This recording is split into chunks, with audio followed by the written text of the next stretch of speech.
Hello बच्चों, let's read the question. The question is a plane wave which is psi equals to a cos omega t minus kx propagates in a homogeneous elastic medium. For the moment t equals to 0, draw the velocity direction of the particles of the medium at the point where psi equals to 0 for the case of longitudinal and transverse wave.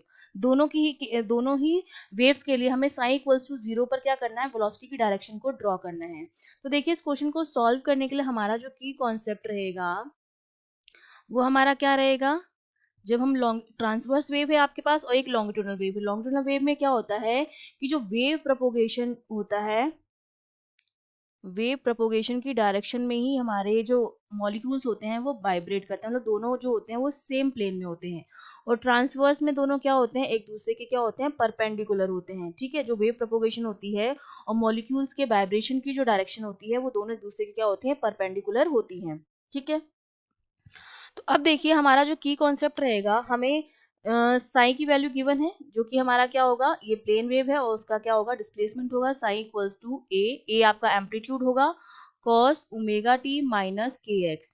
इसको हम क्या करेंगे, एक तो x के respect में differentiate करेंगे, एक t के रेस्पेक्ट में डिफरेंशिएट करेंगे। ठीक है, क्योंकि हमारा जो वेलोसिटी होती है वो क्या होती है, dx अपॉन dt होती है, rate of change of displacement और डिस्टेंस। तो बेसिकली ये क्या है, D psi upon D T है। तो हम D psi upon D T की वैल्यू निकालेंगे और साई की वैल्यू को 0 रख के देखेंगे। तो ठीक है, तो हमारे पास D psi upon D T जो आ जाएगा वो हमारे पास कितना आ जाएगा, माइनस टी के रेस्पेक्ट में करना है ए ओमेगा कॉस का हो जाएगा साइन ओमेगा टी माइनस के एक्स। ठीक है, ये हमारे पास आ गई वैल्यू। अब अगर एट टी इक्वल्स टू 0 पर बात करूं तो एट टी इक्वल्स टू 0 पर D psi upon D T की जो वैल्यू हो जाएगी वो हमारे पास कितनी हो जाएगी, ए ओमेगा साइन के एक्स, ये वैल्यू हो जाएगी हमारे पास। ठीक है, और अगर टी इक्वल्स टू 0 पर साइन की वैल्यू निकालूं एट टी इक्वल्स टू 0, तो मेरा साइन जो आएगा वो कितना आएगा, ए कॉस के एक्स के बराबर आएगा। टी वाला टर्म क्या हो जाएगा, 0 हो जाएगा। तो अब देखिए हमें ये चीज पता चल रही है कि जो कर्व, देखिए दो चीज आपको ध्यान रखनी है, कॉस का जो ग्राफ होता है वो हमेशा यहाँ से स्टार्ट होता है, इस तरह से बनता है, ये कॉस का ग्राफ होता है। साइन का जो ग्राफ होता है वो हमेशा इस तरह से बनता है। ठीक है, और ये दोनों मैंने पॉजिटिव केस में बनाए हैं। ठीक है, ये साइन का भी पॉजिटिव के केस में, कॉस का भी पॉजिटिव के केस में। अगर नेगेटिव होता है तो ये नीचे स्टार्ट हो जाएगा और ये भी यहाँ से नीचे स्टार्ट हो जाएगा। तो अब हमें वेलोसिटी का करना है। तो देखो वेलोसिटी जो आएगी हमारी वो पॉजिटिव डायरेक्शन में आएगी, क्योंकि ये जो D psi upon D T आया है वो मेरा पॉजिटिव में आया है। तो वेलोसिटी जो मेरी आएगी दोनों ही केसेस में, चाहे लॉन्गिट्यूडनल वेव हो चाहे ट्रांसवर्स वेव हो, वेलोसिटी जो मेरी रहेगी वो हमेशा पॉजिटिव एक्सिस पर ही आएगी। अब देखो अगर मेरे पास होगा D psi upon D T की वैल्यू जो है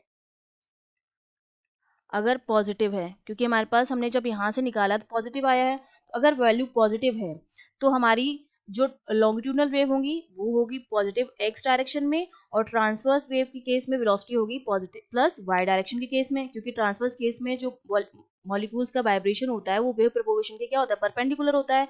वेव प्रोपोगेशन हो रहा है एक्स डायरेक्शन में, तो उसके परपेंडिकुलर कौन सी एक्सिस होगी, वाई एक्सिस होगी, तो क्या होगा, प्लस वाई एक्सिस में होगा। ठीक है, ट्रांसवर्स के केस में।